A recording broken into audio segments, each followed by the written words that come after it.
So, coming down now, and that goes all the way down. Now, the tubing on your ileum, the lower part of the small intestine, which is extremely long, comes all the way, gets narrower. So it's thicker up here. Let's see if we can follow this better, if you can see this properly. I should have made it green the whole thing itself. But anyway, as it comes through here, keep in mind now, this is real acidic, right, in the stomach. Now it's somewhat neutralized, right, coming down into the small intestine, which is extremely, very lengthy. Now we're coming down into the lower part.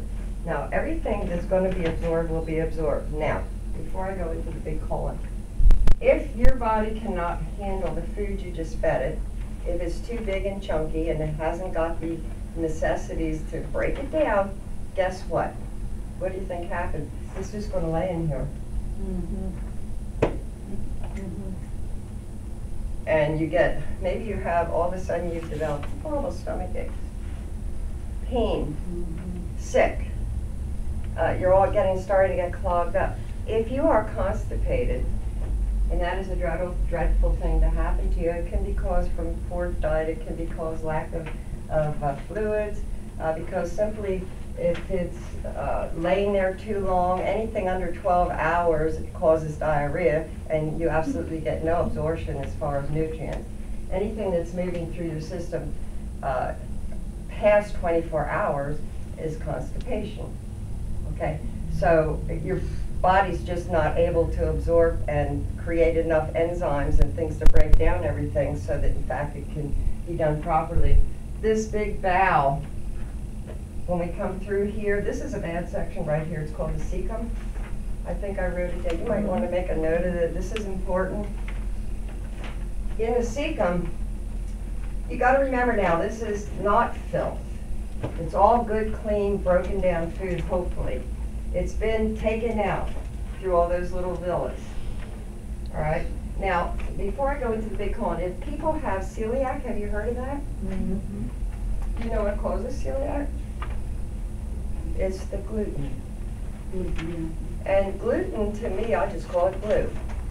When God first put gluten here, it was a beautiful thing. It's on our plants, and it keeps the insects and bugs from destroying the plant. However, the bakers decided, I want more. You know how heavenly it smells? I love Sam's bread. I'd never put it in my mouth, but I used to fish with it because it was so sticky. I could take that whole loaf and squeeze it into a ball, probably break a window. But all that goo, that's gluten. That's what gluten is. And by the way, it's just about in everything you can possibly think of. So you have to be wise. Try to keep it real minimal. Well, what happens in these little villas I was telling you about?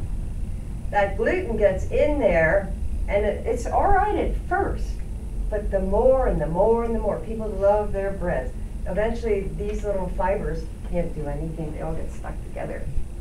Now they're just like this. They're flat. They're useless. You can heal your body.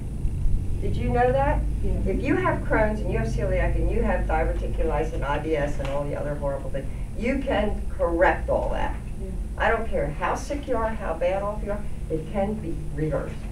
Yeah. All you have to do is clean your body out, good fiber, clean the bowel system out, all cleaned out, have a huge plumbing problem, no. And don't laugh. I had a lady that called me and she said, I haven't gone to the toilet in a month. And I said, I thought, well, let's see. You know me, we could start with dynamite, we could start with a jackhammer. I didn't say any of those things, I swear I really didn't. But I thought, that poor woman, can you imagine? A month. And she was out to here, and I thought, you need help desperately, I would suggest you, yeah. But you know, you go to a doctor, right away they put you and cut you up. I had a girl come tell me she couldn't go to the bathroom for a week. I said, what are you going to do? She said, I'm going to the doctor. I said, don't. I'll give you fiber, clean yourself out, because they'll take out part of your colon. Yeah. Yeah. I have another girl that has, well, I'm not going to go into all these horrible things. I can tell you some really sad stories. Yeah. And that's probably one reason why I wanted to get up the nerve enough. And I prayed about this a long time, folks. This isn't just something I wanted to do overnight. I think what touched my heart was a young girl, 40 years old. And she was gorgeous. This is a true story. This is why I decided I would really do this class, to try to help everybody, okay? She was beautiful, she was talented, and she had bowel problems every day of her life. Constipation, diarrhea, what have you. And I knew her personally, and this is why I'm a little bit rough for me. But I want to pass it on to you. She went to this doctor and this doctor. And I'm not saying anything bad about doctors, please don't take this wrong. But you need to take responsibility for yourself. Yes. Because doctors today, whatever. Yeah. She went to so many doctors and it was so frustrating, and 10, 12 years went by, and finally she got to the point where one doctor gave her stuff and she had diarrhea. And it never cleaned you out. Diarrhea doesn't necessarily clean you out. You still have that bacteria that should be corrected first. And that's probiotics. Yeah. Now I am dead set on probiotics, and we're going to get into that in a minute. She went to this other doctor, and finally she found a doctor that slowed it all down. Little did she know, she got to the point now where she couldn't go at all. Okay, 4 years went by, 5 years. She died, and no one knew she was dead, and they went to her apartment, and she had actually vomited up her feces and choked to death and died. And I know how bad this can become, and that's why I'm here today, trying to do my darnest.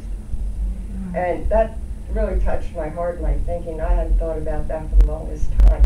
And I thought, well, classes on nutrition are great, but how can I give you a class on eating properly if this isn't working? That's right, absolutely. It's not going to make any difference whatever you put in your body. I hope you all understand that. Yeah. Which covers everything, okay? What I'd like you to do now is get off the tangent and get my eyes cleared up from tears here for my friend. But anyway, so we'll get back to this. So we came down into here, but anyway, celiac, it just destroys all this, okay? And so Crohn's disease is a whole different thing. Celiac can be anywhere in the small intestine. Crohn's disease can be anywhere, but Crohn's usually attacks the large colon. Now, coming into here, we talked about the appendix.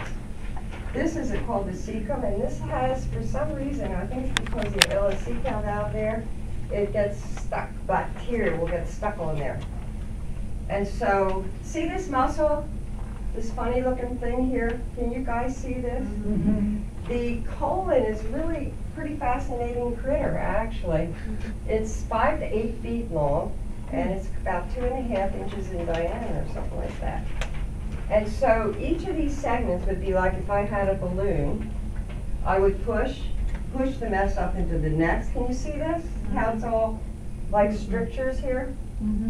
Okay, inside that's what happens. The muscles, it's called perithalus. It's the contracting and the relaxing, contract, relax, if you like squeezing a balloon.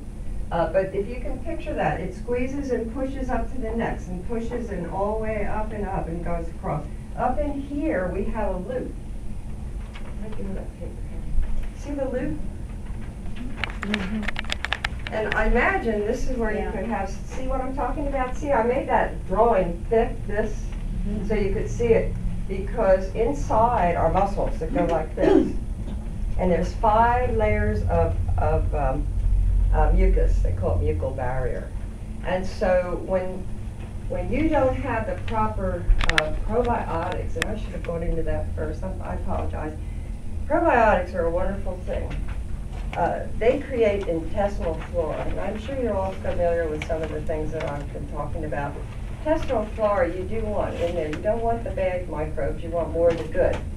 But when you go in and antibiotics, and we have 300 to 400 millions, of good flora in our bodies, and it's all through our whole system. Basically, the majority are all in your colon area, but that's your whole immune system, and they're there. They're like little soldiers. Anything comes in there, and they don't know what it is, man. They go after it. They're like little Pac-Men, and they'll try to kill it. And they read it, and all that stuff goes back to the immune system so that they have it on record, so to speak.